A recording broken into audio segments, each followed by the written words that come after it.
Happy Friday, my friend.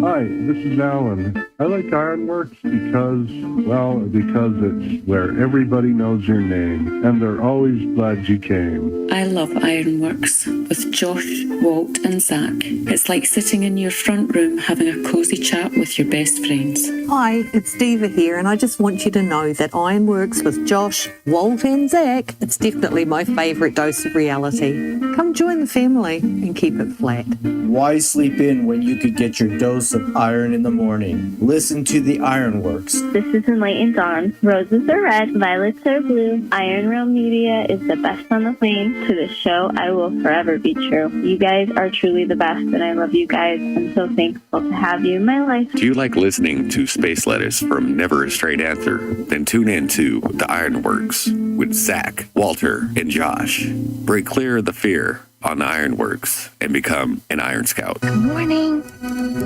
Here. Wake up. Wake up. Wake up. Wake up.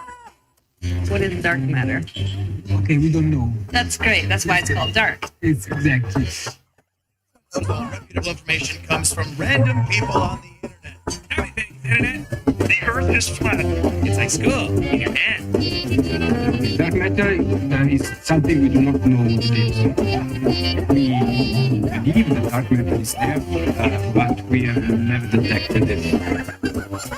Well, I'm afraid of course, that there is no dark matter out there. So what? There is no dark matter out there. We need to think really hard. Think really hard. Think really hard. Ding, ding, ding. Good morning. Ding, ding, ding. Ba, ba, ba, pow, pow. Ba, ba, ba, pow. Good morning. Good morning. It's a beautiful day. Thank God it's Friday. It's Friday, my dudes. Well, pitter patter, let's get at her. And a TGIF. My goodness, I'm happy it's Friday. And I woke up feeling all right. Of course, I went to bed at about 7:30 last night and slept into like 10 after 4 or 10 after 3, but still. About an extra hour's worth of sleep. What'd you say, sir? I said somebody needs some sleep. Apparently. And apparently I'm not the only one. Walter will be sleeping in this morning as well. He's had a few sleepless nights, but with the kiddies getting fixed. And when they got home yesterday and dinner time came around, one of them disappeared. Didn't come up for dinner. So Walter went out. He'll be back. He's just pissed, I bet. Yeah. It's a traumatic experience one can expect. He needs time to readjust and come to terms with what he's lost. I would need some time to myself too. He was on drugs and all that kind of stuff. He might not have been all that hungry. Mm-hmm. That's a good point. Didn't even think about that. He probably wasn't hungry. But you can expect Walter back here next week. He said he'd try to rest up this weekend and make sure he gets his ducks in a row so he can come back strong next week. Yeah. But we love you, Walter. Rest up. I'm off today. You're off today? Yep. Nice. Too many hours? Didn't want to pay you the overtime? It's slowing down a little bit. You don't have as many jobs. Mondays and Fridays are a little slow. The electric companies, all of them except for the main one, like all the subcontractors, I should say. The main power company, they work 8-hour shifts. But all the subcontracting companies do 4 10-hour days. So if they are needed that extra day, they have another full day to get something done or blah, blah, blah, blah, blah. I guess I don't know why. But yeah, we're just a little bit slow. We've been sending 6 people a week to Virginia. What for? Just to go help out up there. Give people some hours. That'd be cool. I always tell them that I'll go if they need me. I'd rather stay local. I can appreciate that. That's a bit of a drive. Oh, no, it's not the drive. It's already 40 degrees in the morning here. I'm not heading anywhere north. Go about 400 miles up north to see what that feels like? Yeah. Nope. That's why I moved down here. It is 40, what did it say? 43 right now. Yeah, I think that says... Hadn't been too bad, though, staying out there in the morning. As long as you dress right. No, and I'm learning to, my calves are going to be huge, dude. I'm just sitting there like dancing, doing lifts. Just keep moving, keep the blood flowing in my toes and in my fingers. See, what you need to do is practice on your sign twirling. And they can highlight you on the local news because you'll be the guy directing traffic, dancing around, swinging a sign. Blowing a whistle, waving people through, pointing and dancing, just like the cops out in New York. You see them all the time, the friendly cops out there, just having a good old time directing traffic. That'll be you. I can see you out there doing that, Zach. I always think of Mark Wahlberg when I think of those cops. Did you see that movie, The Other Guys? No. I was just curious as to why you started thinking of Marky Mark. Yeah, because he got kicked off from being a detective and put down to traffic duty. And they try to go get him back, and he loves traffic duty. He's like, that's my corner, dude. It hums. It sings to me. Oh, man.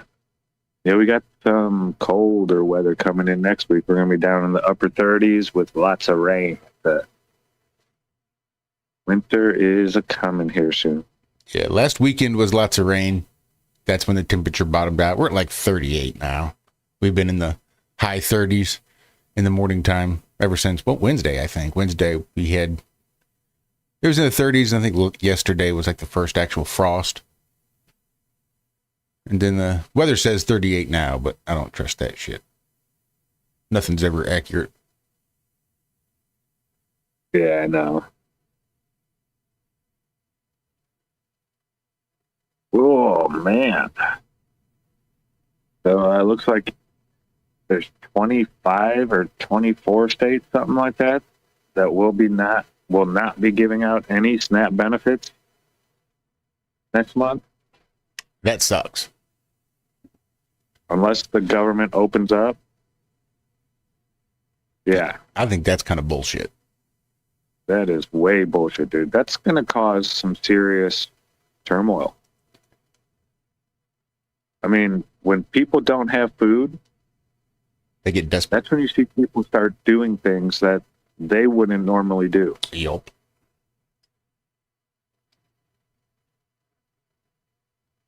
Yeah, I'm kind of... I'm not going to say freaking out, but I'm a little worried. Especially with where my family lives. They're in Northwest Indiana, where it's like the south side of Chicago, pretty much. Not the greatest place. Man.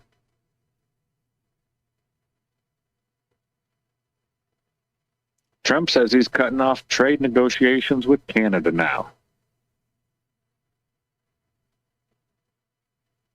Oh, New York Times. The president said he was motivated by an ad paid for by the province of Ontario that featured Ronald Reagan criticizing tariffs in a 1987 radio address.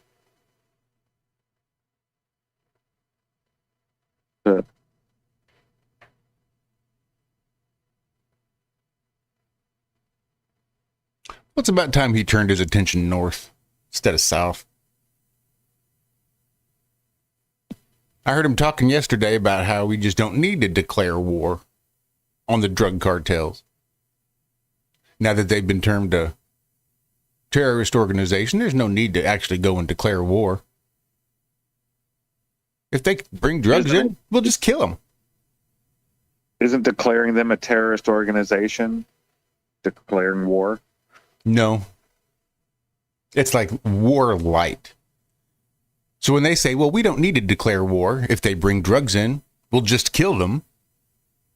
We can do that because they are now a terrorist organization. If they weren't a terrorist organization, we could have a little bit harder time justifying the killing of them in their boats and on the land as they're getting ready to do, and all the normal stuff they would do with terrorists. But they would need to declare them a terrorist organization, just go willy-nilly killing them like he said he's gonna. Apparently, yeah, it doesn't need a congressional vote. He'll just kill them. Yeah. Slippery slopes. And thinking about those food stamps, there's like $9 billion a year in just sugary drinks. Sugary, just pop, pretty much, soda. Mm-hmm. 9 billion. I'm sorry, when I was young, pop was like considered a luxury. Yeah. No shit, we almost never had it in the house. Had pop. Couldn't afford it, so we just didn't have it. That's how it went. Yep. That was something like when you went out to dinner or something like that, you could get a pop. Oh my goodness. As long as it wasn't too late, because we'd be up all night bouncing off the walls. You see what they're doing out there in Austria? I have not. Power lines shaped as animal sculptures supply electricity across Austria. The lines? Now, like, how many animal sculptures can you make out of a wire? A well, worm? no, not the line. Like a snake? Cool. It's the supporters, the big giant metal ones that we have with the real high power lines. Mm-hmm. They have, I dropped the article in the chat there. They have, it looks like a reindeer or a deer, some type of deer. And then the power lines are connected to its antlers in different places. Now it looks cool. Yeah.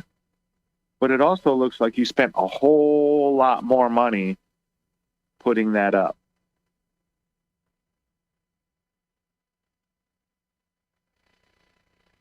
And it says animal sculptures double as concept power lines in Austria.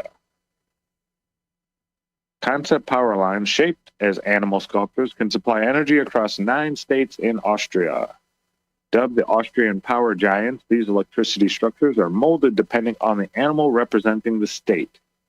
Take the stork, a long-necked wading bird, which represents Burgenland for its annual stork migration, with Rust being considered a city of storks. Then there's the stag, the animal symbol for the wooden foothills of the Alps in Lower Austria. Let's see how many hours. Okay, I see this stork. That's pretty cool looking.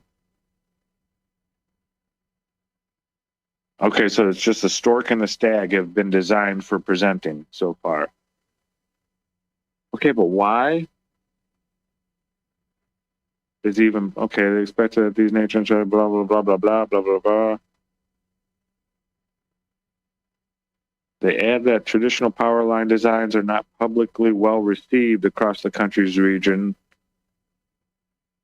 I mean, yeah, they are big and ugly. I get that. So their solution is to make them bigger and uglier. Bigger. Yeah. So and they're going to have the miniature models of the Austrian power giants are set to be on display for public viewing at the Red Dot Museum in Singapore until October 2026.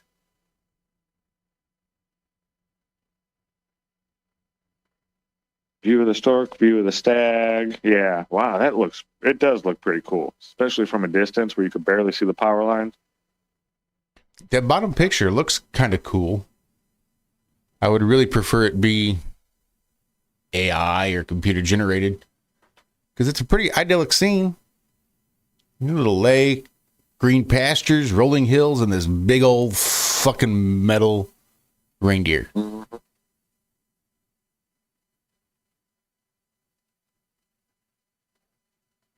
And when you look at the other structures, you know, they look like they don't cost nearly as much to put together. I mean, that had to be a job. Mm-hmm. Putting that thing together. I don't know. I don't know how Alta is doing economically. I mean, if they're doing good, you know, and all that, and they have the extra and this and that, yeah, whatever. Could you imagine if we started doing that here? The government started spending money on shit like that while they're taking SNAP benefits away? Things would be torn to the ground.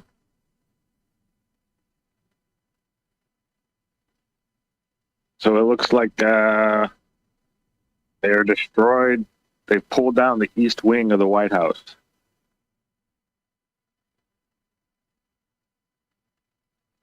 Not the whole east wing. They are doing some serious renovating. Putting in a ballroom, I think, is what I remembered him seeing. Yeah.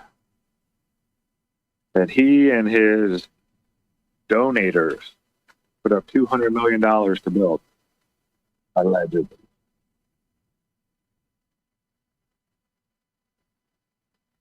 Have you ever had any of that bubble tea? That boba? Long time ago. What'd you think of it? I was thoroughly unimpressed. It was unique. It had a novelty about it, but overall it was unimpressive. Yeah, it just sounded too sweet to me.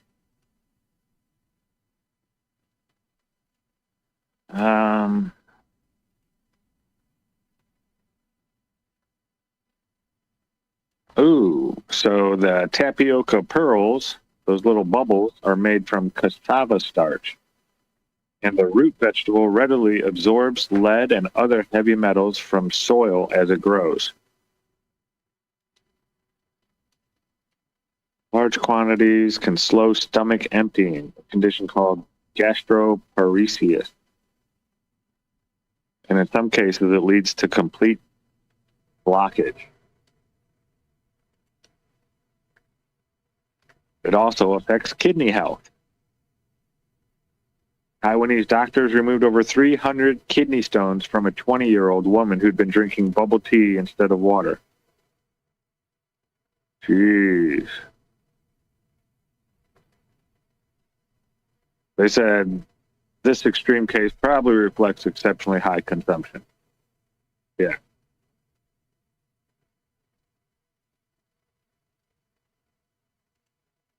And then the sugar problem. They contain 20 to 50 grams of sugar.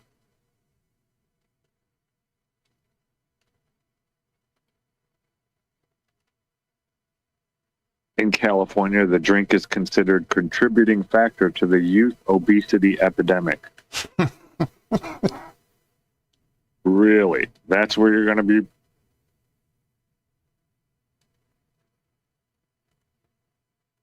I guarantee a bunch of those children have never touched a boba tea. Mm-hmm.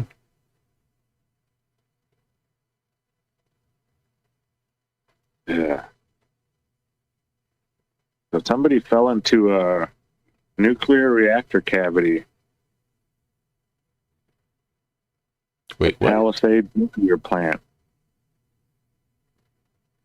Ingested cavity water and was transported off-site. Ugh. Up in Covert, Michigan. So the incident happened on October 21st around 9:30 a.m. when an individual fell into a reactor cavity at the plant. They said he ingested some amount of the cavity water and was decontaminated by radiation protection personnel before being taken off site to seek medical attention about 9 hours later. 300 counts per minute detected in their hair is what the individual had, and categorized the individual as contaminated. So a reactor cavity is a space between the reactor vessel and the concrete shield surrounding the reactor.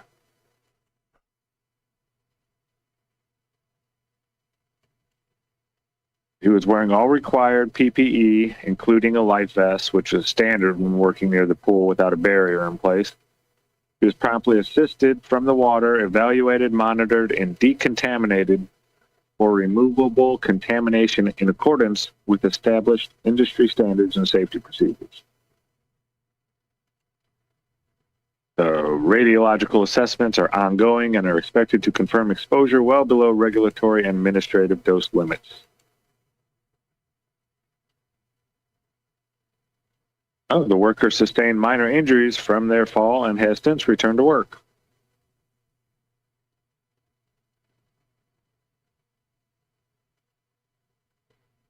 So it says that in the process of restarting its 800 megawatt reactor.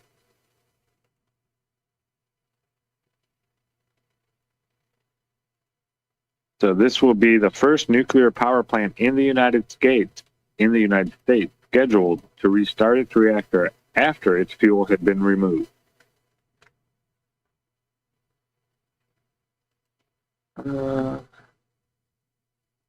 They're saying at the time of the incident, it's unclear if fuel was even present in the reactor. So not as big of a deal as they made it out to be at the beginning. Then they tell you at the very last thing that, the reactor wasn't turned on. That's not full fuel or anything.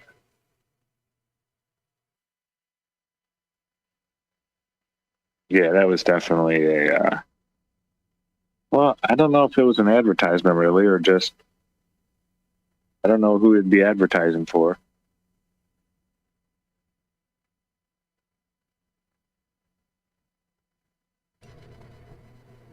Do you know that we just saw the most energetic event humanity has ever witnessed? I'm sorry, what? The most energetic event humanity has witnessed. I missed it, or I didn't realize it was happening while I was witnessing it. What was this that I witnessed? Well, the James Webb Space Telescope confirms day-long gamma ray burst. I don't remember that. Why didn't you text me, Zach? I know. Yeah. Nope, I missed it too. That's some real bullshit. Nobody bothered to let us know?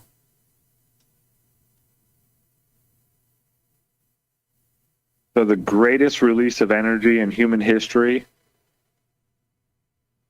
and nobody knew?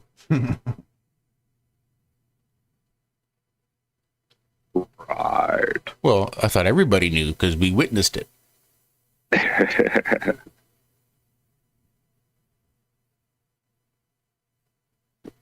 And it looks like bodies are washing ashore. Let the bodies wash ashore. In Trinidad after U.S. strikes.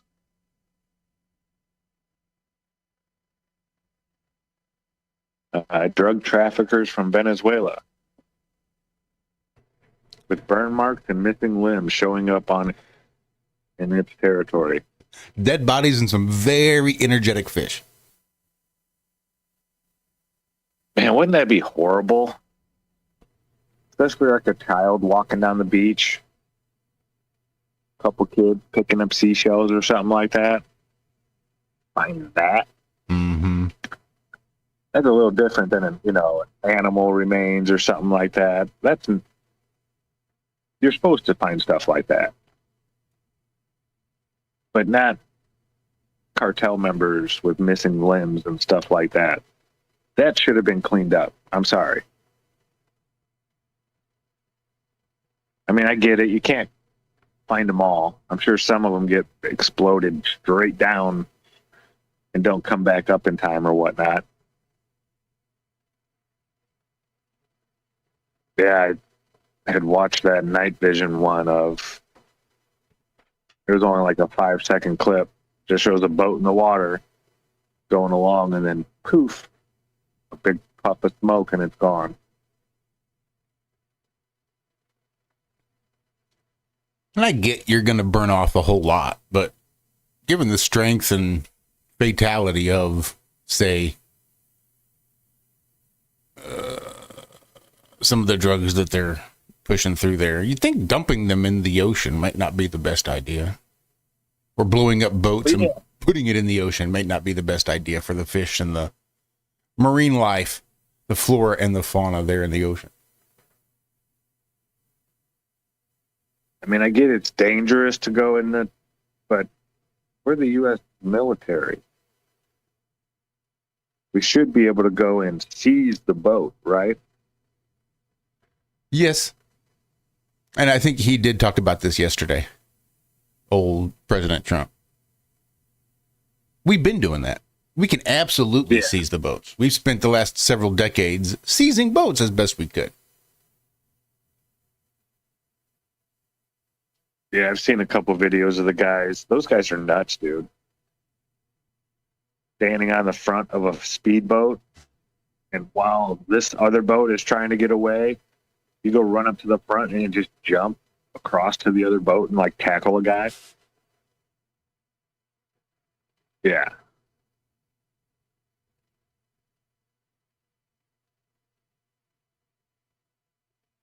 Oh man, that'd be crazy.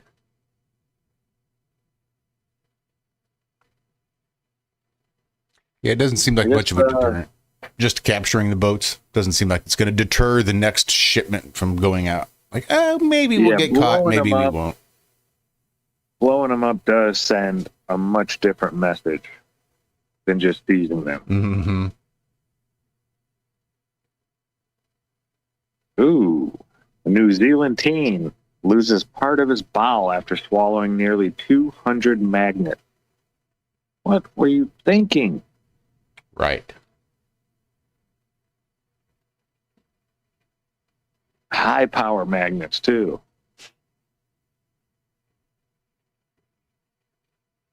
A week. They were in his stomach for a week.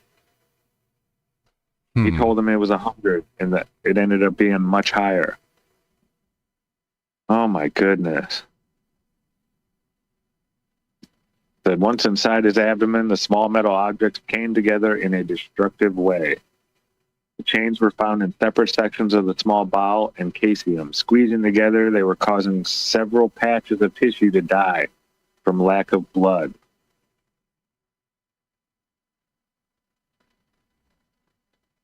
Yeah, he was discharged 8 days later. He's doing okay now. People do not, I mean, I'm sorry, this is a 13-year-old. You should know by the age of 13 not to swallow shit like that.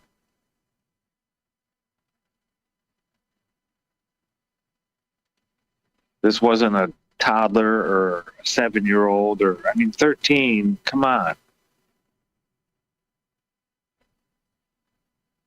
The reason the teen swallowed the magnets was not explained in the report.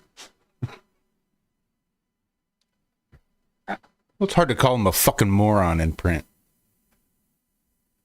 He is just a little kid. And how much of that do you think is the parents' responsibility? I mean, 200 magnets in there for a week. I could understand if your kid got a hold of a few and managed to shove them down his gullet before you were over there to stop him.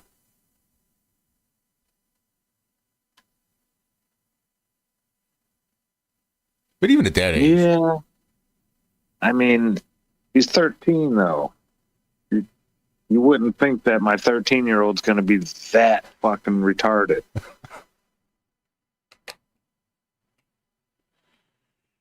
I don't know. The TikTok world. Go see what 13-year-olds are doing. Yeah, yeah. I think they're just that retarded. I mean, we were out hunting and shit like that at 13. You know, by ourselves. Squirrel hunting and all that kind of stuff. Yeah. I guess my flavor of stupidity was a little different. I don't think I was any less stupid, now that I think about it. I was no less stupid than the guy eating 200 magnets. I was just stupid in a different way. Yeah. We blew stuff up with black powder and stuff like that. That's how we were going to die. Not by swallowing a bunch of shit that you can't eat. I mean, it makes no sense. I mean, we used to swallow stuff that was way big to see if we could, like the myconite. You could swallow a myconite pill. We'd do stuff like that, being dumb. But that was meant to go into our bodies. Our bodies could at least break that down and get it out. I just want to know what's going through this kid's head. What were you thinking? That made him, that first magnet wasn't so bad. I'm going to eat another one now. Was he trying to become Magneto or something? Get his superpower, maybe? I wanted abs of steel. It seemed like the best way to do it. Just attract the steel to my abs.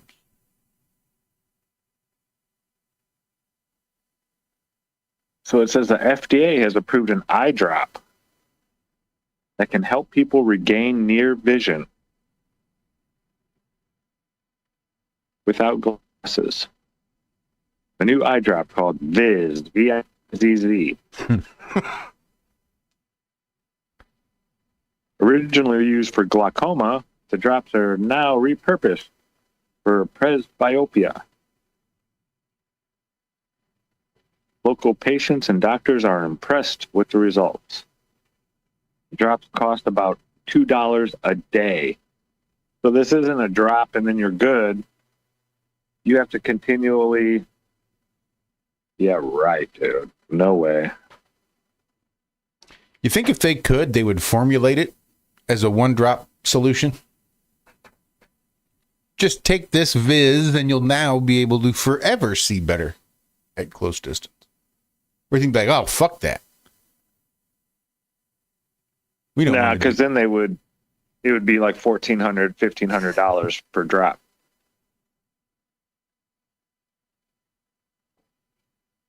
It wouldn't be $2. Give them the old Nikola Tesla treatment.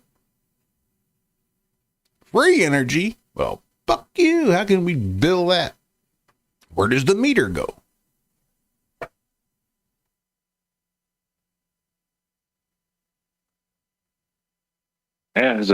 Here's somebody that's tried it. Since I started using them this week, I haven't needed my glasses at all. It's awesome. I'm actually surprised. Says another. As a data-driven person, I don't believe things unless I try them.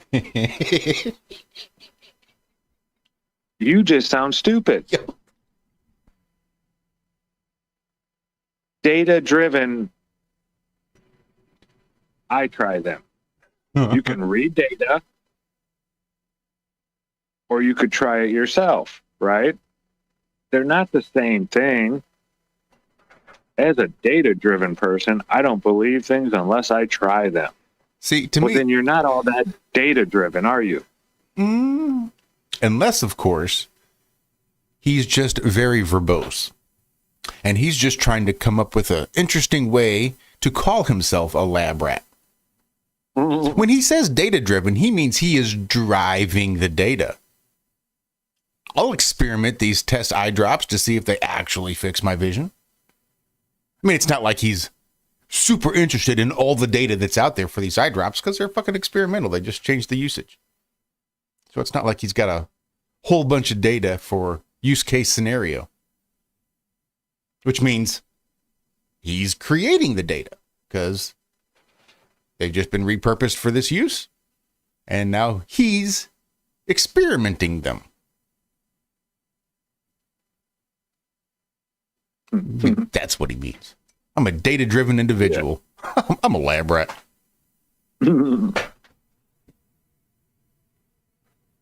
Another says, I have never been so impressed with the drop in all my 46 years of career.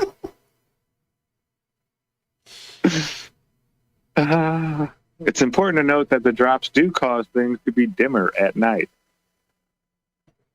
Oh, so this is a doctor. Okay. Patients say the drops slightly sting when they first go in, and they cause the eye to be red for about 30 minutes. I have about 30 minutes a day where my eyes are not red.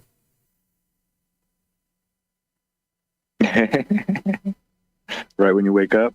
Yep. And maybe before I go to bed. Viz offers a non-invasive, cost-effective alternative to reading glasses.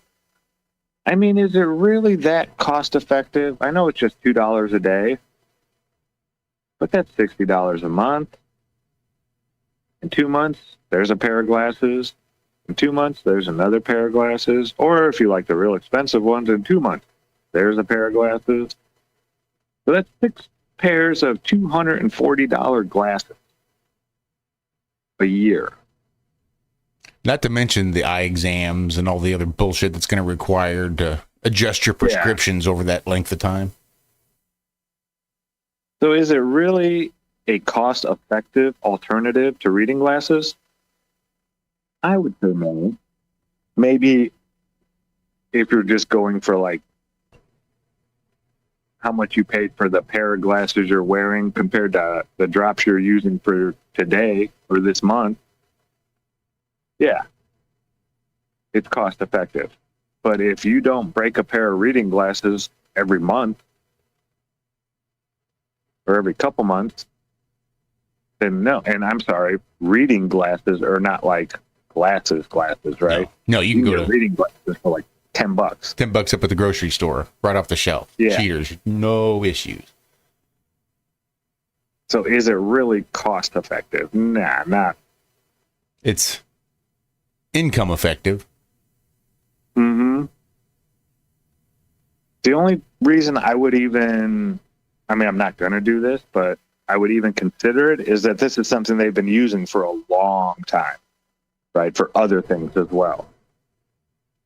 Well, so there's been plenty of people who have been using this. I'm sure there's data on it now. Like Ozempic? Yeah. I mean, they've been using that for a good long while, and only recently have they started to repurpose its usage. To people for that don't fucking reasons. Need it. Yeah.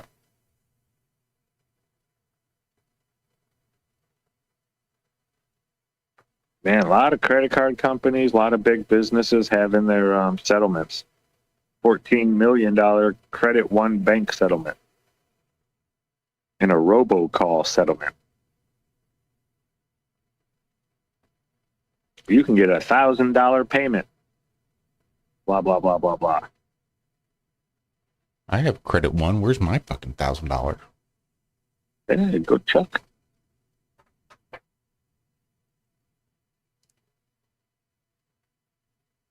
So, Brené Brown warns American workers are not neurologically wired for this level of rapid change and instability. People are not okay. What? What, you mean like when we went from the horse and buggy to the car? Or when computers came in? Or when the internet came in? I'm sorry, what are you talking about, lady? American workers have been going through rapid change and instability like since America's been around. There's been rapid change. I mean, when you look at it like historically, right? How long do we have horses and buggies carrying and pulling things around? A few thousand years. Mm-hmm. Yeah. I mean, we've seen the computer age, the combustion age, all these the nuclear, all these different things happen within the last 150 years. If anybody throughout history, well, his story, is neurologically wired for rapid change and instability. It's the people that have been alive the last 150 years. Now I know these are all stories that we're talking about, and I have no clue what happened 150 years ago. But this lady's, I won't be that mean. Considering I haven't even read the article yet. I just got to,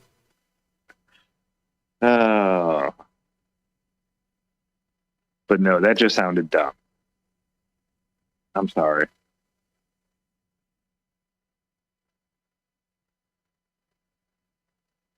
Man, I was out working at a place yesterday, and this lady came around taking pictures. Said they're building a data center.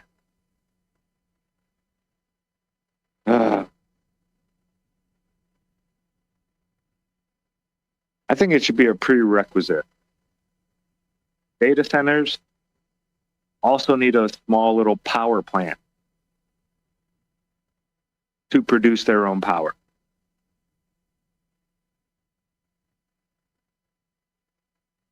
Or the power that they get charged should be like double.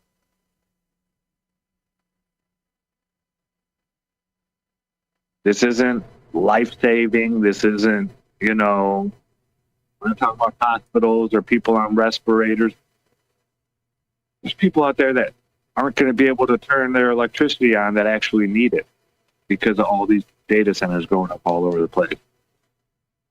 One of these data centers goes in and people's electricity just skyrockets in the area.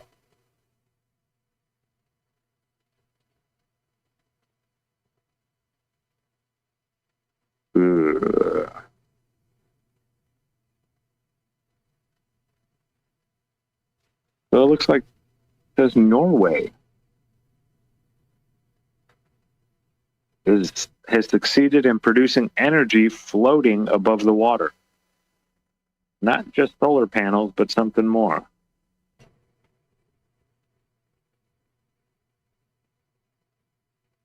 Energy floating above the water. So they're no longer focused on traditional solar panels anymore, on energy generated atop the mountains or from the deep fjords. Hybrid floating solar power systems that amalgamate solar panels with battery storage potential.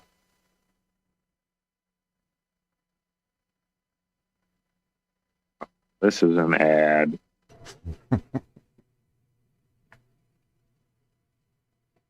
It's got the next. Whenever I see next and you got to go to another one, that's like the end of me clicking. IT outage. Alaska Airlines flights grounded across the U.S. due to IT outage. Due to a technical issue.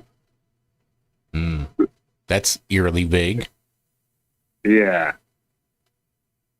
It just said it's experiencing an IT outage affecting operations and issued a temporary ground stop, which they do not like to do. Nobody likes to do that.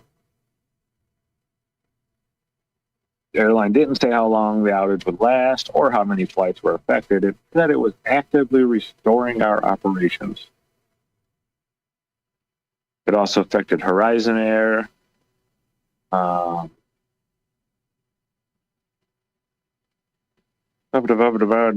care, blah, blah, blah, blah, don't care. So this is the second IT outage affecting the airlines this year. In July, and they had an outage for about 3 hours.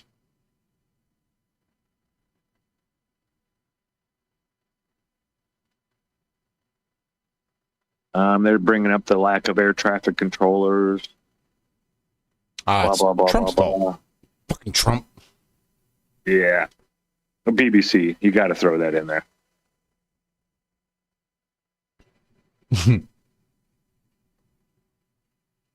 And for some reason in my brain, BBC means something completely different than the British Broadcasting Corporation, but whatever.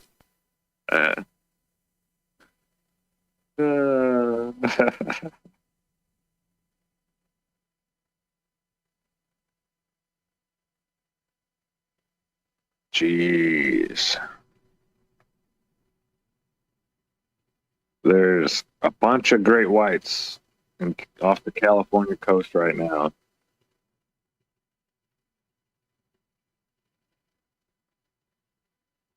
Man. 20. No, that's 24 feet. No. That's the size of the boat. Okay. I think I read somewhere in an article earlier this week, like the biggest white shark tagged is like 16 feet long.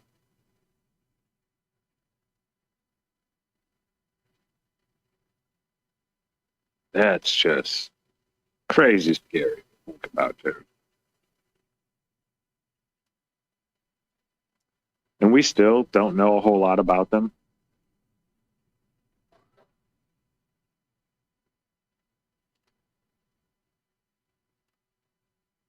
We're tagging them and all that. Well, we can't study them. We've never been able to keep a great white shark in captivity alive.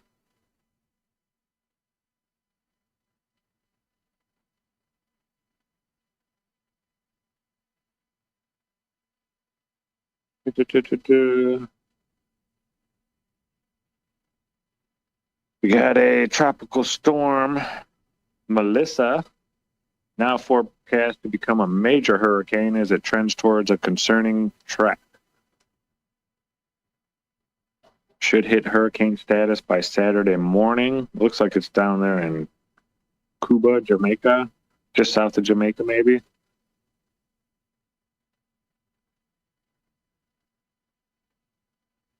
About 300 miles southeast of Kingston, blah, blah, blah, blah. I just want to see if they think it's going to turn up this way.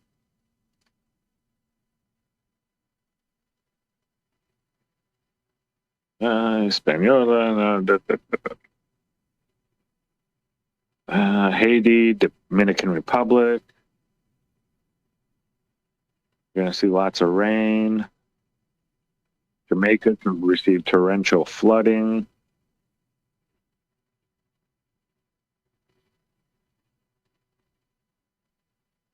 It's not moving too fast, though. That's...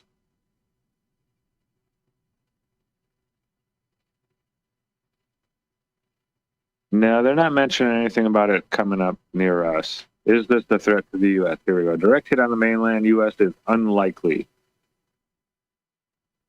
but not impossible.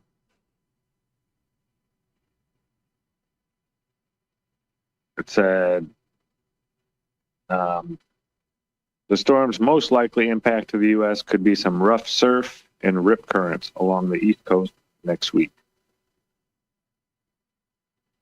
Florida could be in play if it takes a turn to the north later than currently expected, but in that case, Cuba and parts of the Bahamas could also be hit.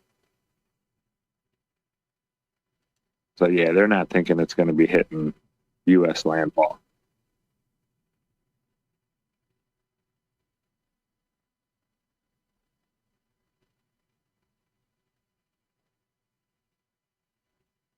Oh. Hey, we haven't looked in chat yet. How are you all doing out there? Sorry, everybody. Yeah, it's hard when Walt's not here. He usually takes care of that business. Yeah. We got Post and Laura, Jack, Mint, Ian, Melissa, the accidental alchemist. Got Brian, Anna, Regina's in there, Dan. Thank you all for coming and hanging out this morning. Yeah, it's just not the same without Walter.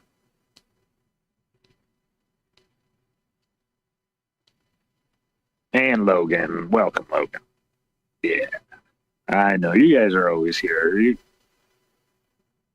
know, we'd probably do this if there were four of you. Probably. Just because, yeah, that's what we do. it's just as much for us as it is for you guys, really. I know we're not getting real deep today or anything like that with issues or problems, but yeah, this is more like therapy than sharing news with you and all that, you know. Oh.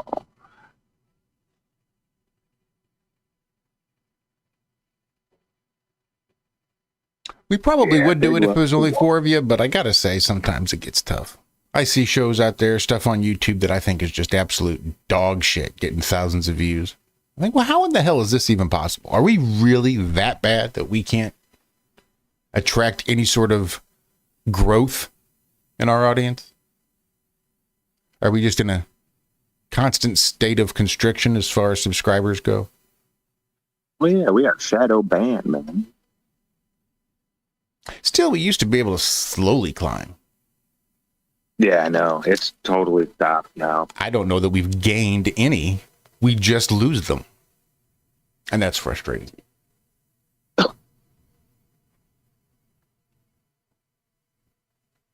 Yeah. Yeah, Regina, first of all, it's good to see you here live. I know you've been on the replay crew as of late, so it's good to see you too. Yeah, and I do try to take that in mind. As dog shit as they are, surely they've got to be paying for subscribers and view counts. Mm-hmm. You'll see a lot of that. Like, how many do we have in chat right now? What is it? 30, about 30. You guys are more active as 30 people than some of the chats that allegedly have 1,000, 2,000, 10,000 people watching. So yeah, it's pretty easy to go and watch a live stream when the guy's got like 5,000 people watching him live, play a video game, not say a word or anything, and the chat doesn't move. You know, there'll be like 3 things in chat commenting, and it's not like they're having conversations or anything. It's just like, this is awesome. This is amazing. I wish I would have found this sooner. Just stupid shit like that. Yeah, you'll see that all the time.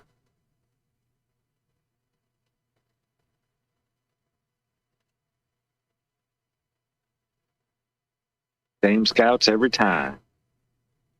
Yeah. Yeah, there are a lot of people sleeping right now. We aren't in the peak. 5 a.m. Eastern. We are in that zone of time where it's like a lot of people are sleeping.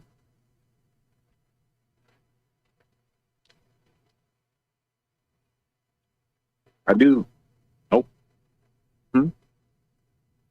I didn't say nothing. Oh, I thought I heard you say something. I will say that if we were only broadcasting in the U.S., I would accept that as a valid explanation. But I think there's a whole lot of people that aren't sleeping right now. Yeah. Yeah, but we talked about flat Earth, Josh. That's a true. lot, and we said the Earth is flat. That's like auto shadow ban. I'm sure I've got it somewhere in the show description or something for the AI bots to stumble upon and find a reason to flag us. Mm-hmm. If only just out of habit. They just habitually flag us, I think. They've changed the algorithms, but they're just like, oh, well, IRM, that's on a permaband. We'll just roll that one over to the next update.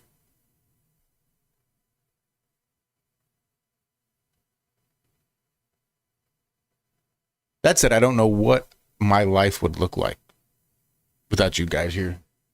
Without getting up 3 times a week at 3 a.m. I really don't know.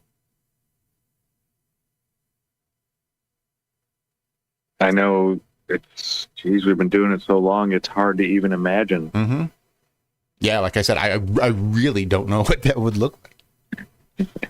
Like, I can imagine just not getting up at 3, but after a couple of months, I think I would have some serious psychological issues.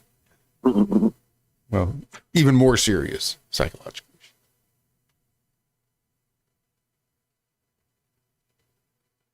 issues.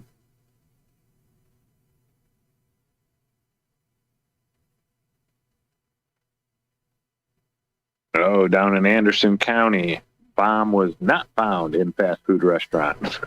I guess they had a bomb scare. I got to tell you, here in Jefferson County, they didn't find bombs either. I don't know how that's news. Make a list of all the counties that they didn't find bombs in. Cool. Well, this one, somebody actually called in a bomb threat. The bomb squad was called to the KFC Taco Bell around 7:30 p.m. The building was evacuated, but no bomb was found. And that's the article. Oh, my goodness. I remember when I was a senior in high school, we had a guy, Phil Owens, who didn't want to take his finals. So about 2 times a week for those 2 weeks there, maybe 3 times a week, we would have a bomb threat. We'd all have to get on, go outside and stand out there and let the police come in and this and that. And they had to every time. And we'd be standing out there for 45 minutes, an hour, while they would all go in there. I mean, Hobart had 68 police on the force. So when stuff like that happened, they were able to get a bunch of people in there and get shit done. But yeah, it was like every other day. Phil was walking into school, calling it a bomb threat from the gas station.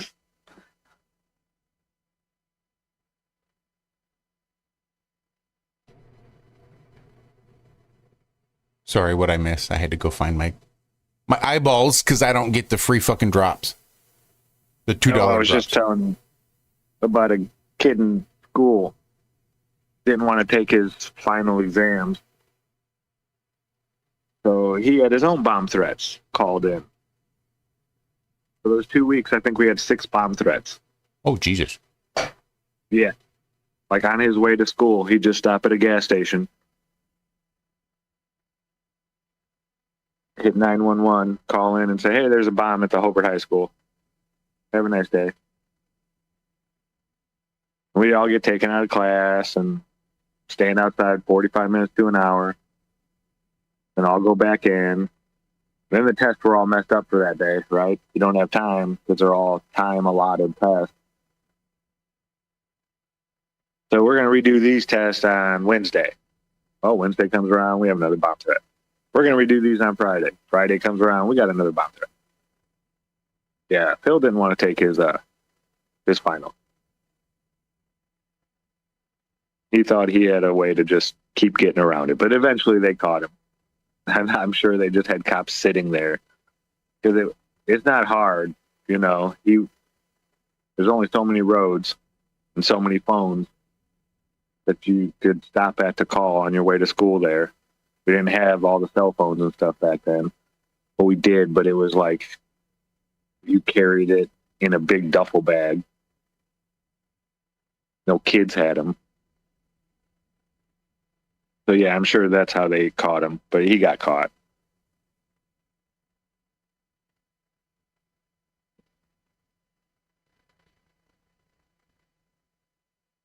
But they have to take all those things seriously.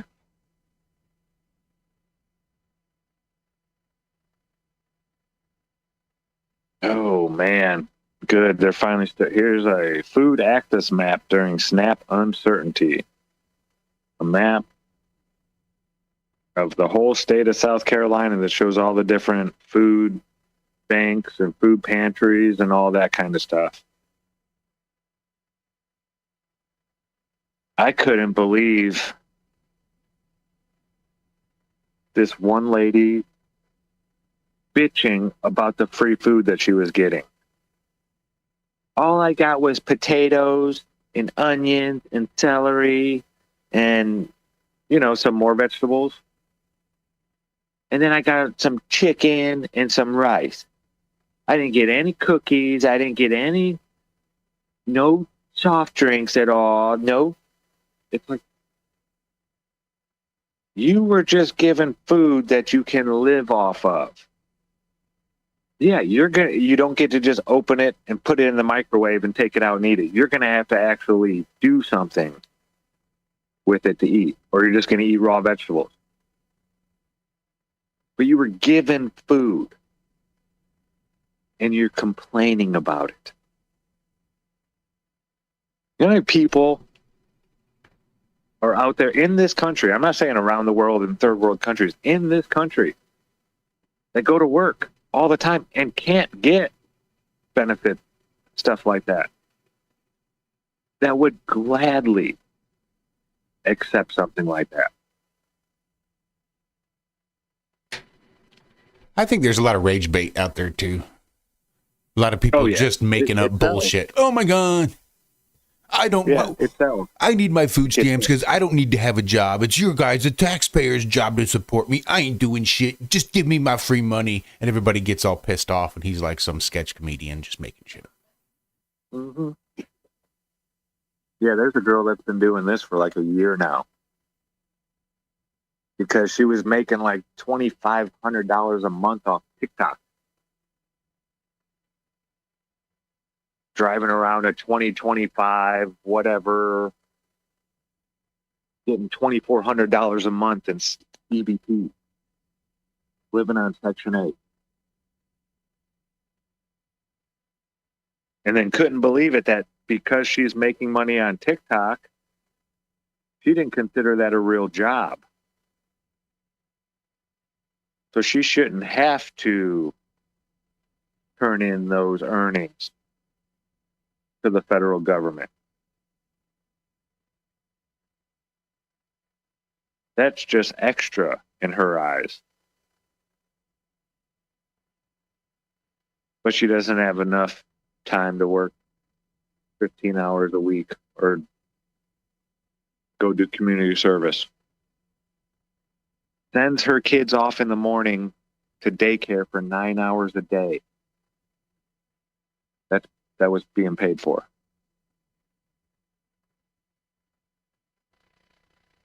Yes, stuff like this needs to stop. And I know there's always going to be people that slip through the cracks. All right? It's always going to happen. There's always going to be people out there trying to scam the system and take advantage of it. That's just one of the things that we're always going to have to deal with. But it's gotten so out of control with so many people doing it that it can't sustain itself. It can't keep going the way it's going. And there's jobs out there right now. Ford is saying it's looking for 600,000 technicians right now. Ford Motor Company. I don't know what happened with them and why they need all these workers all of a sudden. But I know they're looking for workers. There's a few big places. Now there's a lot of other ones though. Like if you have an office job, I hope you're essential. I'll just say that. There are so many major corporations right now that I think they're getting ready for something. It's like all these major corporate, 10,000 here, 14,000 here, 10,000 more thousand from this place. They're just laying off all kinds of workers. Yeah, I'm not sure what's coming. I don't think I've ever seen the layoffs like this before. Well, no, back in 2008, it was worse than this, actually.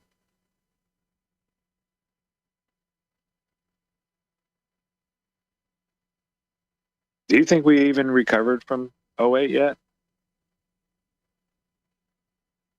I think it's just been a constant process of trying to minimize the damage that's done to the economy. That's why they have the QE 1, 2, 3 indefinite. And they'll just keep printing money as a way to try to soften the blow of the fact that our economy is shit right now.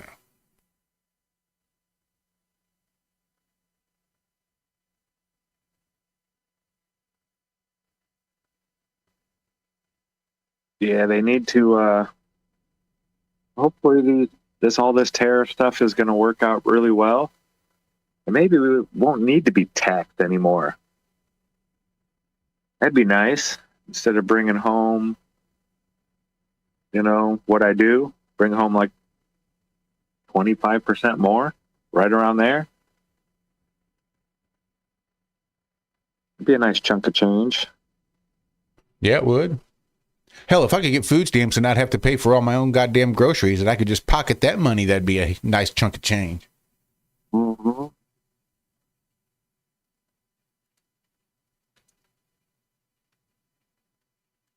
But yeah, it's getting crazy out there.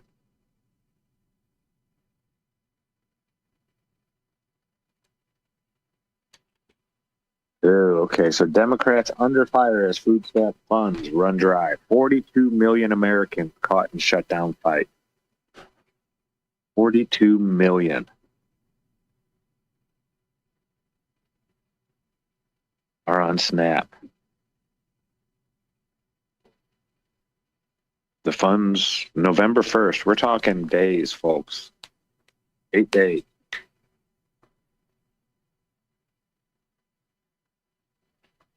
The U.S. Department of Agriculture warned state agencies in a memo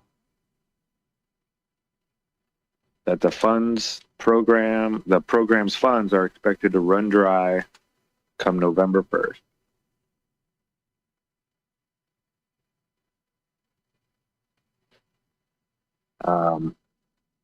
Virginia Governor Glenn Youngkin declared a state of emergency over SNAP benefits yesterday. $8 billion each month to fund SNAP benefits nationwide.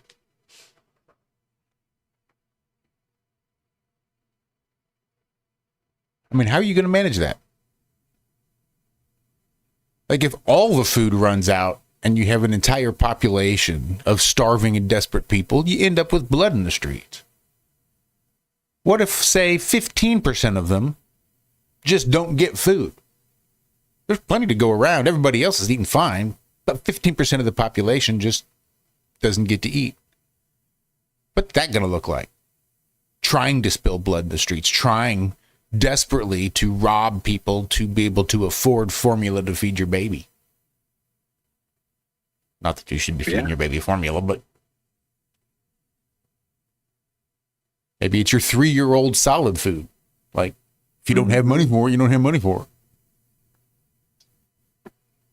And most parents aren't just going to sit idly by and watch their children slowly starve to death whilst doing nothing. Which begs the question, what are they going to do to get money? Or just to get food? Skip the money, we just need the food. And well, why? Sorry, Zach, just real quick. I'm putting suddenly... How many people did you say got laid off and probably going to be needing food stamps here soon? Have been laid off? Lots. Hundreds of thousands. Yeah. That no longer have income and will need SNAP benefits.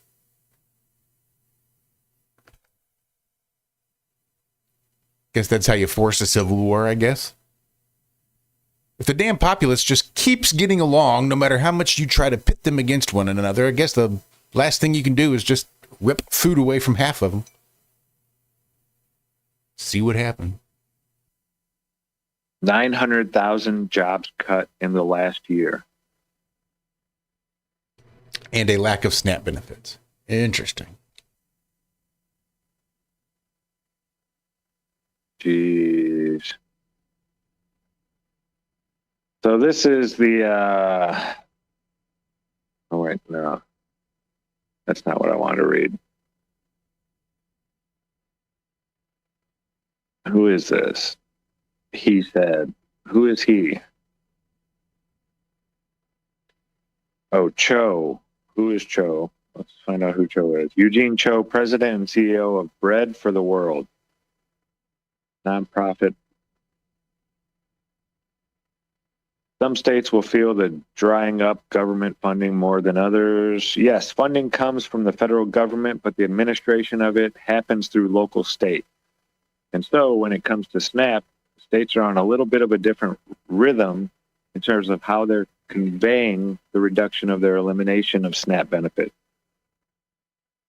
Playing out a little bit different from state to state.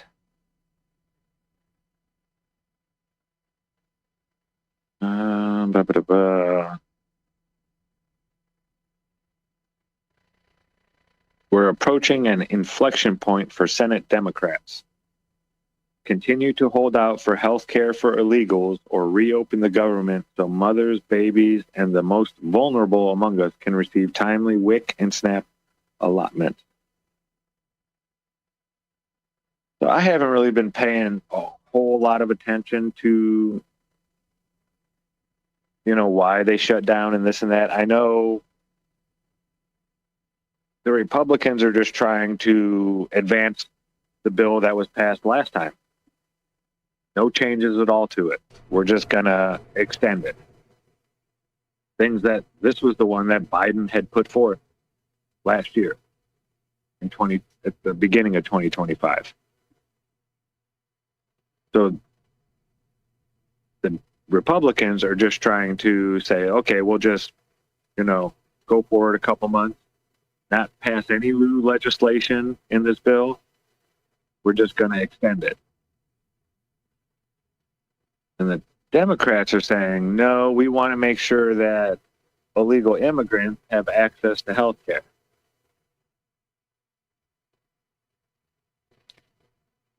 I heard some troubling information. If we could get the spending down to what it was 5 years ago, if our budget is what it was pre-COVID, we would have zero deficit spending, a balanced budget, and could start paying off debt. If we just rolled it back 5 years, our budget would be balanced. That's nuts. And we don't because of... We need dependence. It's like the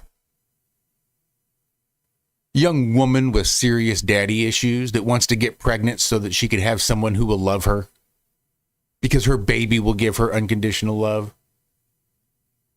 She needs to feel dependent upon. And the more dependence, the more people that are dependent on her, the better she feels about herself. I think the government's the same way. If they can create dependence, those dependents are not going to vote to have their free stuff taken away. Like, not many people that receive SNAP benefits would have voted to have SNAP benefits cut, reduced, or completely eliminated. And if given the option, they would probably vote to increase those benefits because it's for them. They don't give a shit what it looks like on the large scheme of things. As long as they get more shit, they don't really care. Not understanding the implications of what that means.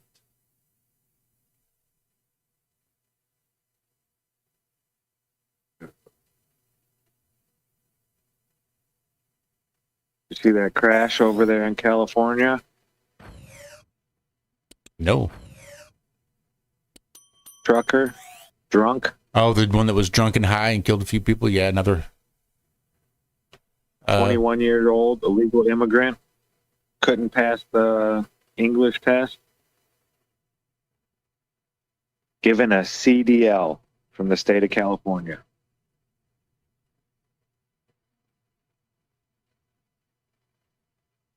Didn't even try to slow down, dude. I saw the video and I was like, there's no way those people are alive. Like, the first car that it hit, it was flying. And the car was stopped. There was like an SUV, another SUV, and then another semi in front of that. And it didn't even look like those two SUVs even slowed this truck down at all. Not till it hit that semi-trailer did it like veer off. It just, like the first car just seemed like it exploded. Disintegrated almost. I don't even want to watch it again. It was, you don't see anything like gruesome but it was, somebody is dead for sure. Yeah, 3 people died, a bunch injured. Somebody else needs to be held accountable for this. I'm sorry. This has happened too many times now. Mm-hmm. We can't just blame the illegal immigrants that don't speak English. They don't know what they think I got my piece of paper. The government gave me my piece of paper. It means I'm good. No, the representatives giving these people, and this isn't just a driver's license. This is a CD. This is a big deal. That is a very, very serious job. If you guys don't know how serious of a job it is to drive one of those big rig trucks, I mean, those guys jump through hoops all the time. You can just be drug tested right there on the side of the road. Boom. Like right now, we're just random drug test. I mean, at the very least, the immigrants need to be held to the same standards as Americans doing these jobs. At the very least, if not more, right? I mean, how many immigrants have to come over and take a civics test that an American couldn't pass? So it's like almost to become a U.S. citizen, you have to be held to a higher standard than a natural born citizen. We have the right to just not give a fuck. If you want to come and be a citizen, you kind of got to give a fuck if you're from another country.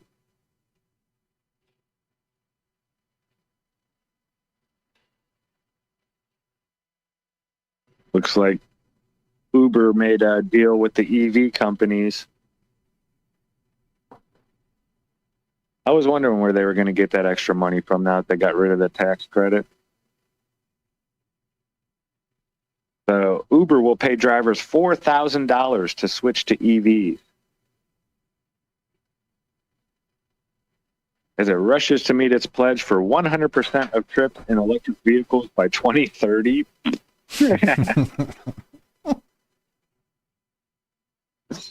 Oh, that's funny. California is the biggest state, and it has 3% of people that drive electric vehicles. Uber has a pledge to get 100% in 5 years. So it's offering $4,000 for drivers to swap their gas guzzlers for zero tailpipe emission vehicles. That's cool. Hey, I really love your cubic zirconia ring. I'll give you $10 if you upgrade that to a diamond. How's that for a deal? If you pay an extra $30,000 for your vehicle, I'll give you $4,000.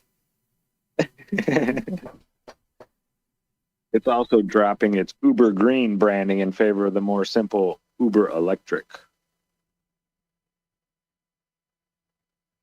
Uber has said it will be completely carbon neutral in North America and Europe by 2030 and in all global markets by 2040. But when it first announced this pledge in 2020, it said it wouldn't directly pay drivers to ditch their gas-burning vehicles in favor of EVs. But now, since nobody's really driving EVs and the whole tax credit thing is gone and EV sales have fell off the frickin' charts, now the company is reversing that decision in hopes that direct payments can help accelerate EV adoption. No, you know what you should have done? No, you know what? I'm not even going to tell you. I don't want to give you the idea. Crash and burn. Well, no, because it's already done. Yeah, when the government was given the $7,500 tax credit, that's now gone, maybe you should have given a $4,000 tax credit or credit at the same time. And I bet you would have got some people to switch over. You know, instead of paying $20,000 for an electric vehicle, could have paid $9,000, $8,500. I'm sure a bunch of people would have jumped on that. But no, you wait till the government takes it away and then offer a little over half of what the government was offering, thinking that's going to help. People weren't doing it when they were getting $7,500. You're offering them $4,000.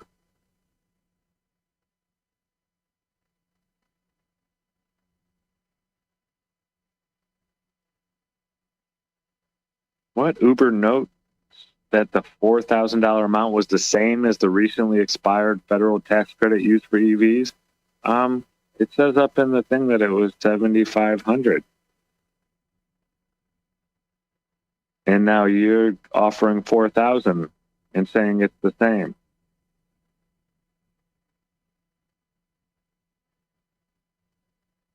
That doesn't make sense to me.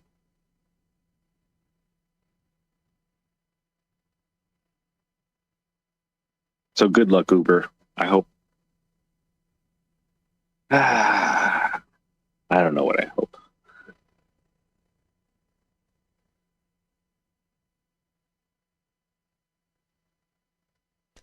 I've been recently thinking about all those damn pagers.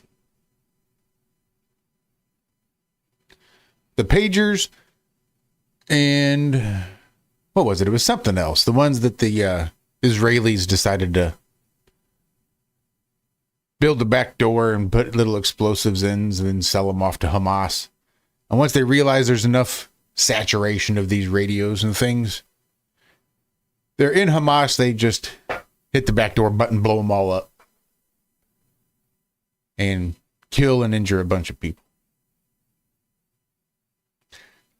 How hard do you reckon it'd be to build a back door like that into some of these electric vehicles, into their batteries?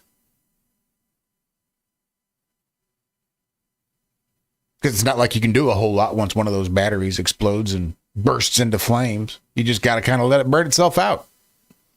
Not much you can do to minimize that damage. So if you could just build a back door and just launch several 100,000 EV fires all at one time across the country, that'd be pretty impressive. Yeah, it would.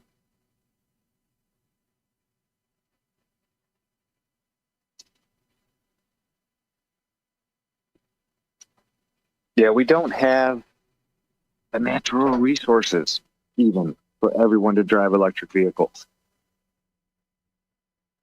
And all these people talking about slave labor, where do you think that lithium and that cobalt is coming from?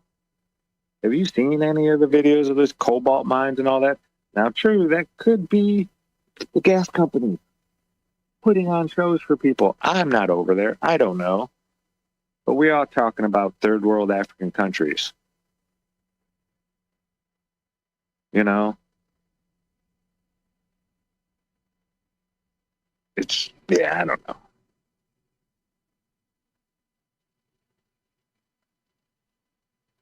I saw this one guy talking to this guy about reparations. He's like, all right, we're going to give you $50,000 for your reparations, but there's a caveat, right? You don't get to use any products made today that were made using slave labor. So take off your Nikes, get rid of your Apple iPhone, get rid of this, get rid of that. You can't have this, you can't have your electric vehicle, blah, blah, blah, blah, blah, blah, blah. All these different things that, you know, we opened up trade with China and all these other places that use slave labor.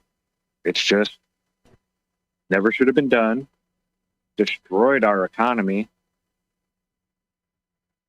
And yeah, if you want your reparations for slavery, then you don't get the benefit from slavery today. I think that shut a lot of people up. You know, there's more slaves today than you add up all the slaves that were shipped overseas into the United States. All of them. The hundreds of years that it went on. You can add up all those people, and there's more slaves alive right now on Earth, half of which are sex slaves, right now today. And yes, there are slaves in the United States right now today. Now, they're not out, you know, walking around out in public, this and that, working in, no. It's much more sinister and dark than anything. But there's more slaves alive today than they say than any time in history.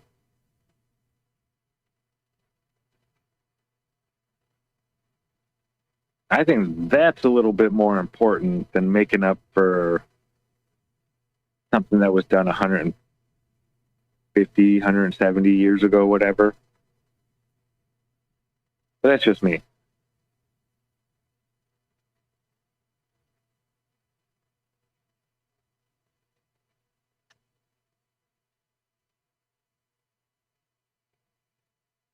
So they're not going to send the troops into San Francisco. Been called off after Trump had a conversation with Mayor Lurie. Yeah, all the tech bros interceded. It's like, hey, we're going to try it ourselves. It's like, all right. Do you think you can do it? But be ready, because if you don't do it and don't do it fast enough, we're going to come in and take over. So I would not at all be surprised if they ended up going into San Francisco once they realize that they don't have the monopoly on force that's going to be required to clean that place up.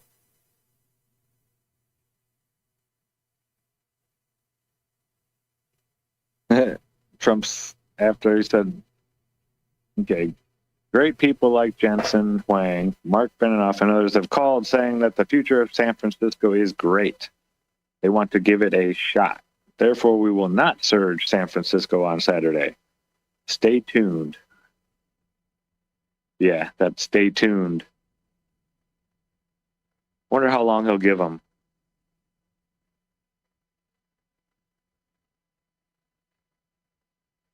This is what he told President Trump. I told him the same thing I told our residents. San Francisco is on the rise.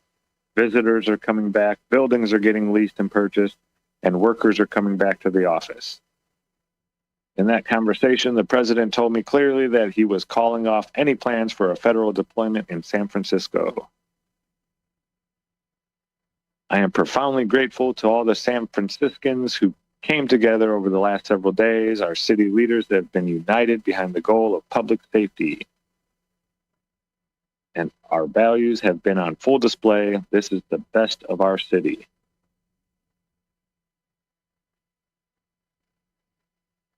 But they're saying, I mean, it looks like they are, you know, turning a corner maybe here, maybe at least glancing.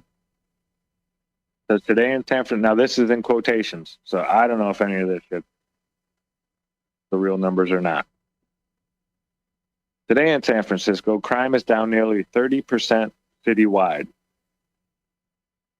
Violent crime is at its lowest levels since the 1950s. Car break-ins are at a 22-year low, and homicides are on track to hit 70-year lows. Our new approach is delivering results.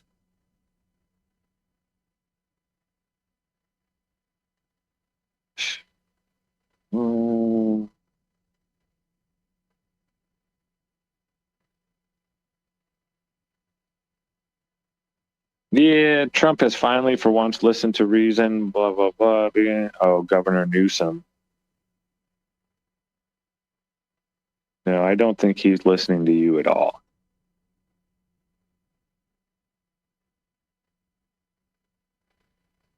Should it be illegal for a politician to lie openly to the public? I mean, how do you have a functioning political system if you have two guys up there debating and they can't come to a common ground on the actual facts? Guy on the left just says, you're lying, it's this. The guy on the right says, no, you're lying, it's this. How do you have a functioning anything when lying is allowed and unchecked? When you have half the country listening to one guy and half listening to the other, well, there's your daily dialect right there. Why are they allowed to lie? Somebody has to be lying. Or at the very least, misinformed. I was going to say, it's be so hard to prove a lie as opposed to a mistake. Mm-hmm. Or a difference of opinion. It'd be real easy for to have two politicians saying 2 + 2 = 4, and the other one saying, no, 3 + 1 = 4. Well, one of you is lying, or neither one of you is lying.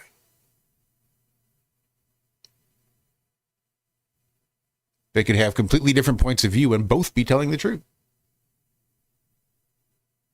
Yeah, but some of them, it's not cut and dry like that. Some of it's like, you know, the numbers are this at this percentage. And the other, no, the numbers are at this percentage. You're lying about your data. Like, well, somebody's misinformed here. And they need to be corrected. The one side shouldn't end without somebody being told, no, you're wrong. Another source, the moderator or whoever, should be like, hey, this person's right, this person is wrong. You need to concede that your numbers weren't accurate, blah, blah, blah, blah, blah. There needs to be some kind of settlement happening in the dispute. When you have these disputes and both sides walk away still angry and thinking the other side is lying, then nothing gets done. It just gets worse. More animosity grows.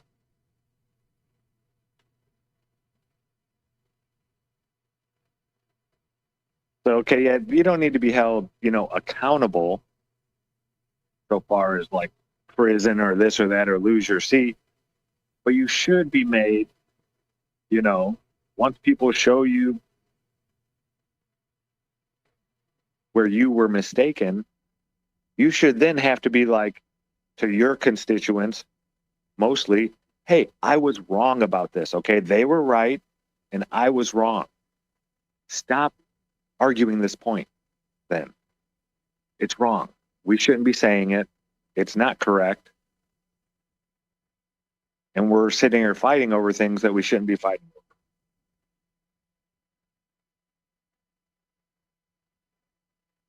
Yeah, it's crazy.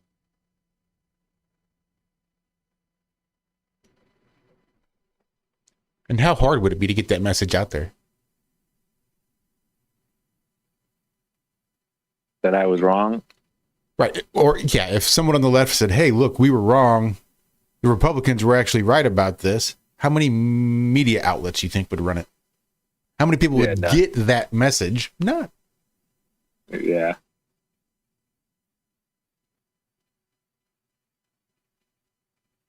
And it's crazy because when people do that, who's that one guy? Fetterman.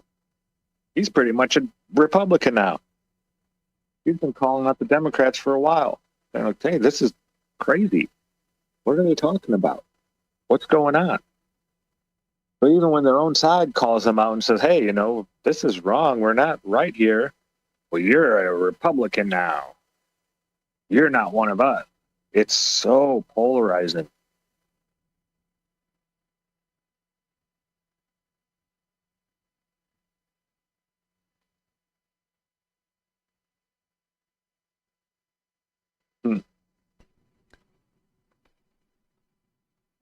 Pelosi says police may arrest federal agents who violate California law. Yeah, good luck. All right. Settle down there, Nancy. Go have another. I was just watching last night before I went to bed. One of those attorney channels that covers like cases online. And this one was almost, the couple I saw were very First Amendment audit specific. But I think it was Bay Area Transparency was recently doing an audit out in Florida. So maybe it was not BAT. It was probably the one from New England. Who is that? Preston H? I forget. Yeah, Preston H now. Was down in Florida with a buddy who was open carrying. Florida just got rid of the law, took out the law that made it illegal to open carry. Like it was legal to open carry, then they passed a law to say, no, you can't do it. Then they finally took that law away. So now it's legal to open carry again in Florida. So they were out walking past the FBI building down the sidewalk. His buddy had a pistol and a rifle, and Preston H had a camera. And the FBI rolled out the big fucking military trucks, and FBI agents popped out rifles and were ordering them to lay down on the ground and told them, you know, if you guys don't stop, we're going to kill you right where you are. I mean, just this whole big fucking thing for doing nothing wrong. Open carrying weapons and carrying a camera on the sidewalk, all things that are allegedly protected under the U.S. Constitution. But this attorney was going over ways that they might be able to sue the FBI, and there was just really no way to do it. There's just no way to get any recompense for that. Like a 1983 lawsuit, you could file against the state cops if they had done it. You could file a 1983 lawsuit against the county cops if they'd done the exact same thing. Or hell, even the local cops, if they were the ones that had busted out the rifles and ordered them to lay down on the ground for no good reason without RAS. Like they even said, you're not being detained, but if you proceed, we'll shoot you.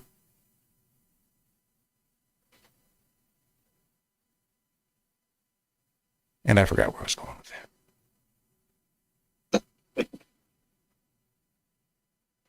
Oh, the fact that there's just no way to hold them accountable.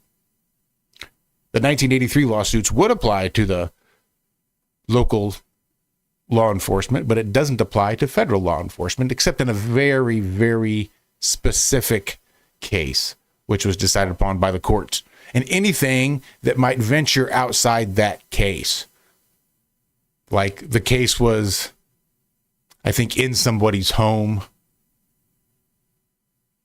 and the few times they've tried to use that case law, it's because it wasn't exactly identical to the original case law. Then they just reframe it as new circumstances, and the case gets thrown out.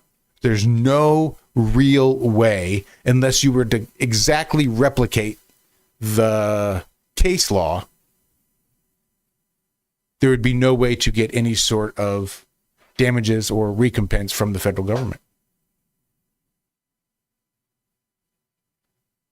Which I thought was interesting. Like what you would think that if you're having guns pointed at you and you're being told to get down on the ground and having your rights violated by the federal government, the whole point of the U.S. Constitution would be for that. Redress that. Yeah. But no, apparently not. Apparently that's just for the state and local governments. That's crazy. Mm-hmm. I thought the same thing. So yeah, I just don't know that there would ever be anything. Did you see that the Louvre was heisted? Yeah, a slow motion heist. I think. How did they get away with that? I mean, seriously. Probably because they did it in slow motion. They didn't run it as if it was a heist. Like it wasn't a smash and grab. If it had been a smash and grab, there'd probably been people at least attempting. You know, I don't think it was right until the very end. I think they were like, they realized, oh shit. People inside saw them. They thought it was just workers. Yeah, until they started shoving jewels in their pockets and making a break for it. Did they think, oh shit, maybe that's not what I thought it was? Jewels. from 1830 something. French's crown jewels. That's crazy. Yeah. Talk about cojones. With the ladder truck in broad daylight. Broad daylight. And like grind cutters, angle grinders. They didn't go in there all silent with electronic key card, this and that bullshit like James Bond or something like that. No. Angle grinders getting into the display cases. People are standing right there. Post says the high vis vest trick 101. Yep. High vis vest, dude.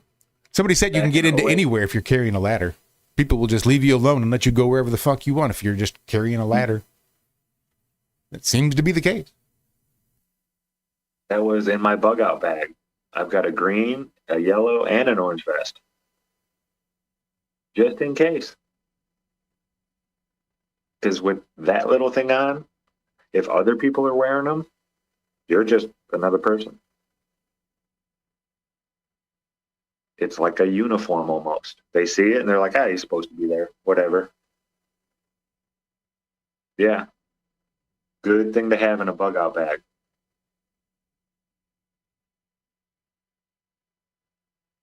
It's just crazy. Crown jewels. So I really hate to do this to you, Zach, but I'm in desperate need of a little bit more coffee and a trip to the restroom. It's hard when you're not playing music. Ahead.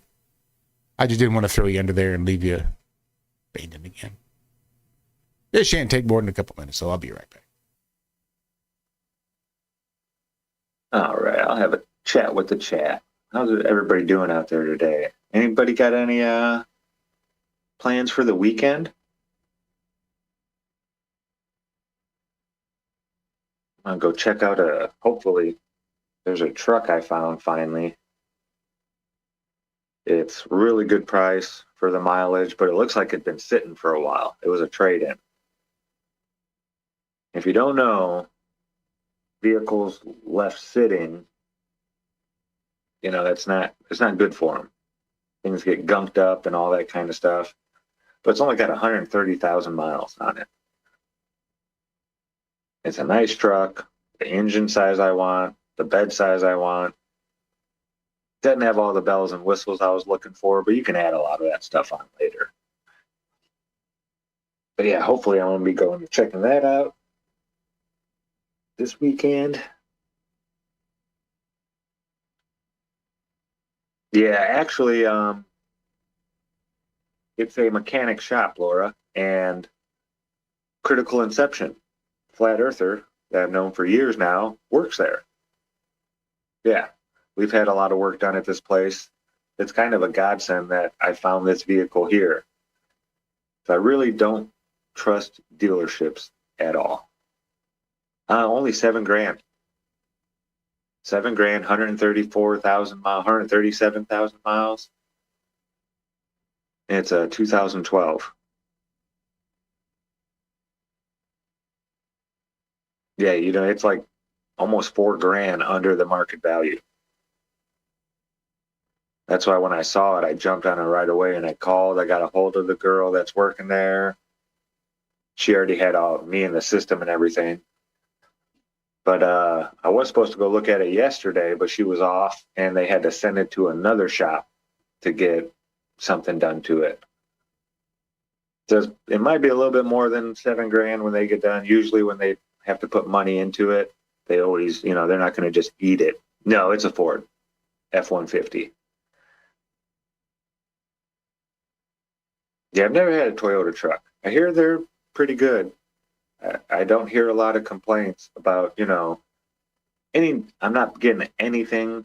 I don't care if it was given to me, I would trade it in. Nothing after 2015 or 2015 or after. A lot of the vehicles, they started doing things to the engines, 10-speed transmissions and all this nonsense. Yeah, it's an automatic. Yeah, 130,000. I'm sure they'll flush the tranny. It's a 6-speed tranny. I wish everybody would just go back to 4 speeds. I don't understand. They work so well. I mean, Ford has had issues a lot with its tranny anyway for a long time. Even back in the 90s, they were having issues, you know, they'll overheat and then they start slipping into fourth, all that kind of stuff. My truck had that issue. A lot of times, though, if you flush out the system, and not just flush the system, you have to actually take it somewhat apart and clean out all the little filters. There's a bunch of little filters, and they get a bunch of metal shavings in them from the gears grinding down a little bit. And once you get those metal shavings out and it allows the fluid to flow like it's supposed to, you'll shift a lot better. But yeah, I'm excited. I've been looking for this truck for 4 months now. And it's almost the exact truck I want. But like I said, because I want a couple of the bells and whistles. I don't want the automatic shut off or this or that. There's a bunch of stuff I don't want that like to come standard on the 2015s. But I do want the reverse camera, the backup camera, that'll lower my insurance quite a bit here in the States, at least in South Carolina. And a couple other little things like that. I'm going to see about putting some sensors around the side. I don't know if it has the sensors for like letting you know a vehicle's this way or that way or yada, yada, yada.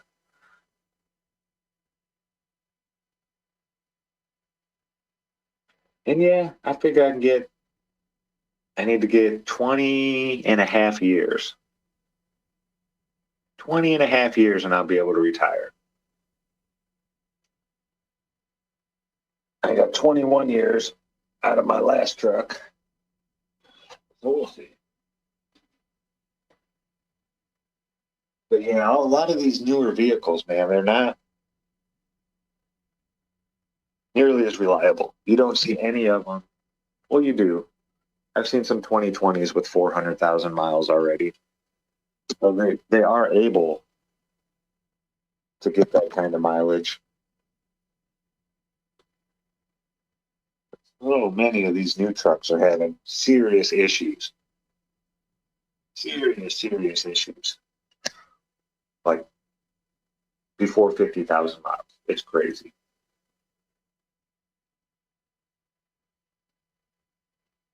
And I tend to blame a lot of that COVID and what happened then. That shutdown, it seems like when people went back to work after that, the care for what they were doing wasn't the same.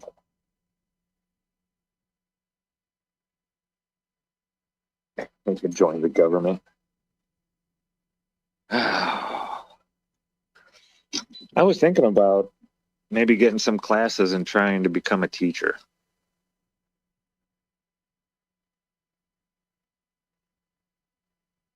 I don't know. I know there's still some good teachers out there, but there's so many of these so-called teachers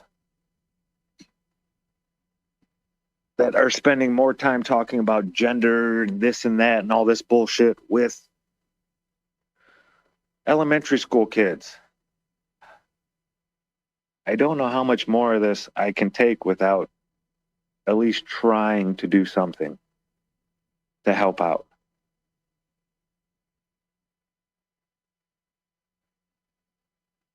You know?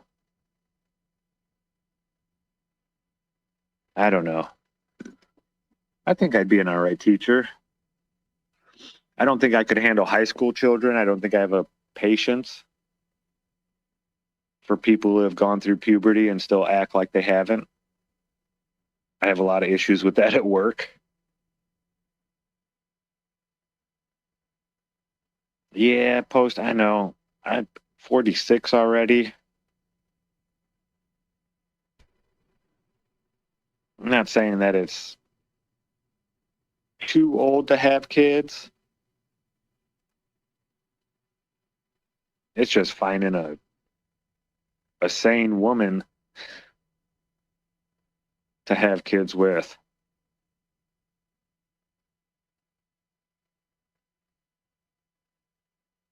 Yeah, it's kind of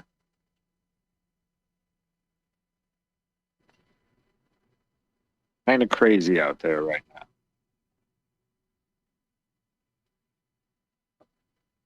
But I love teaching. I love sharing all the little tidbits of knowledge that I have stuck up in my brain with people.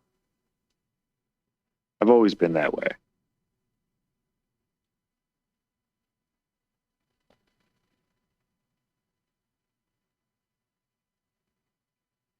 Okay, looks like oh no, this is that $400 inflation refund checks. The state of New York. We covered that Wednesday. You've paid taxes and this and that. Well, it's not even $400. That's for a couple. You get like 200 back or something like that.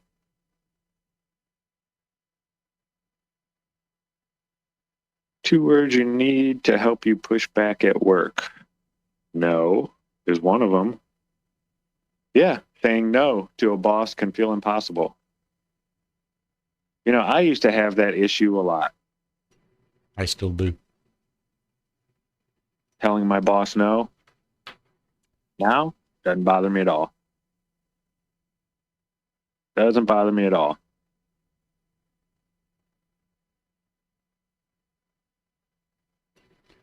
Yeah, if you're not in my inner circle, good luck getting me to say yes. But if you are, then I'm just codependent as fuck and will have a hard time as hell telling you no. Mm-hmm. Yeah, if I respect you and you ask me to do something at work, it'd be hard for me to say no.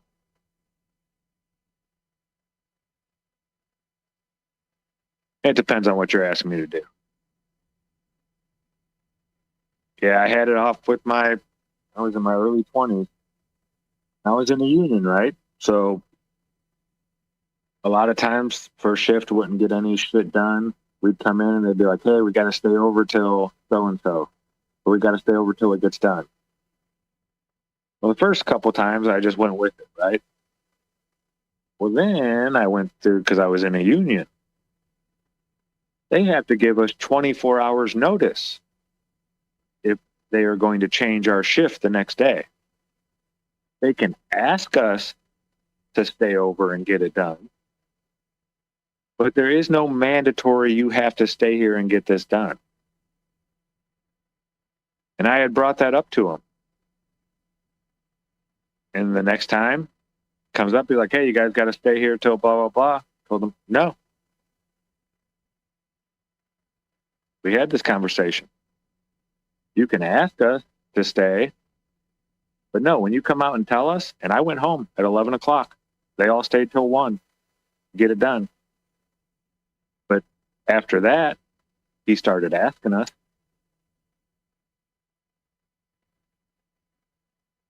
Don't go, beyond your means to tell your boss no.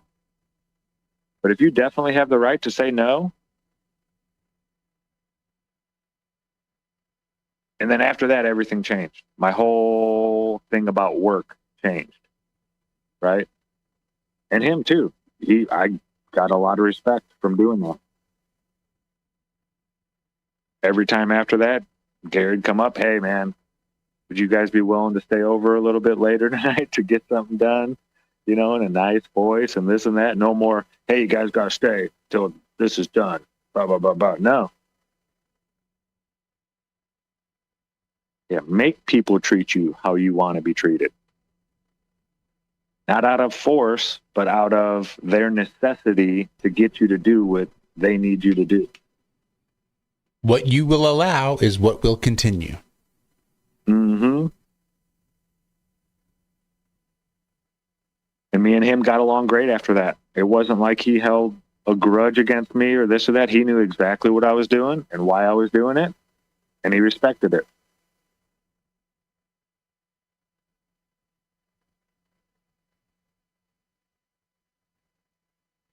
Well, you have a great day, Dawn. Nice seeing you this morning, sweetie. Enjoy your Friday. Enjoy your weekend. Enjoy your son and his wife and your little fur baby. I'm sure that's going to be lots of fun as you prepare for your move.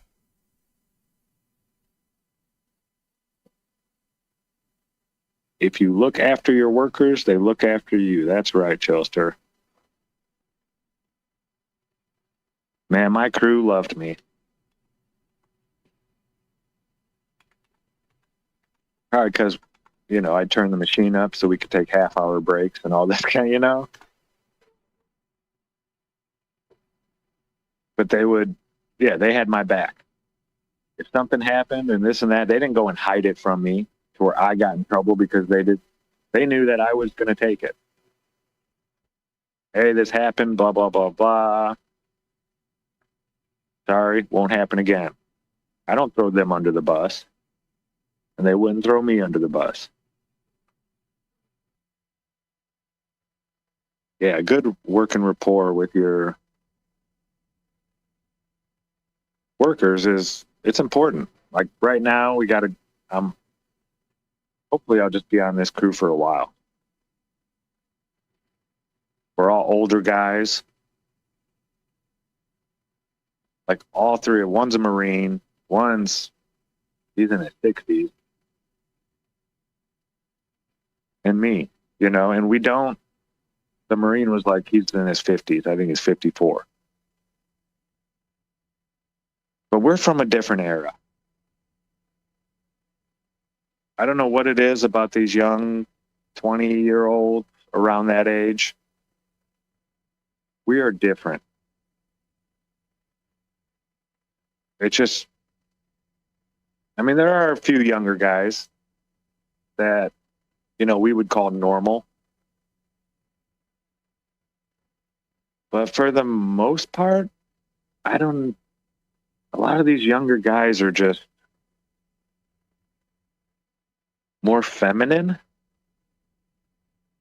if that's how I would say it. Like everybody has feelings and this and that and this and that, but they share their feelings a lot with people they don't even know. And that's just, it's hard to, like, did we just work together?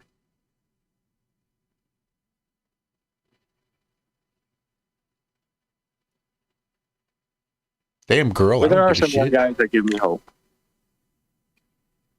What was that, Josh? Be like, damn girl, I don't give a shit. Yeah,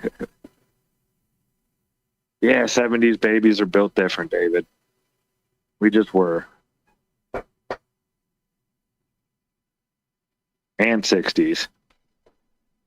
Hell, a lot of the 80s kids were normal. Even going up into the 90s.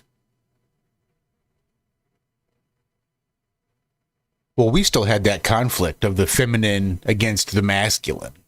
Like we were raised by single moms, but we're watching the A-Team after school and getting this real masculine message, but then being raised in a very feminine household. I was thinking about this not too terribly long ago. Like my dad's died when my dad was 12. So like all puberty and beyond, he had no father, no real big major male influence. So I can't really fault him for not knowing how to be much of a father because he didn't have one when he was. And I try to go easy on myself as a father because my dad left my mom when I was 6. So I only had a part-time father. So never really had that big manly influence and was just forced to be raised more by my mom in a feminine situation. Like she couldn't be the masculine influence. He wasn't the masculine influence. So I was forced to be in this sort of feminized household, but still getting the sort of shoot 'em up messages, masculine messages on the TV and movies. And I'm sure it creates a lot of conflict. And all they did now was take away the masculine influence on the TV and media, and now it's all just the feminized bullshit. So now you got a bunch of kids running around talking about their feelings like anybody gives a shit. But that's going to do it, ladies and gentlemen. We just rolled right up on it. No. We do. We love you guys. We love you, Walter. We missed you this morning. Make sure you guys tune in next week on Monday mornings for more of the Ironworks, where hopefully we'll have Walter, although that is a Monday, so it's kind of hard to say, but I suspect he's going to try like hell to make it. At the very least, come back on Wednesday when we know he'll be here. Otherwise, you guys have a great rest of your weekend. Do good. Do well.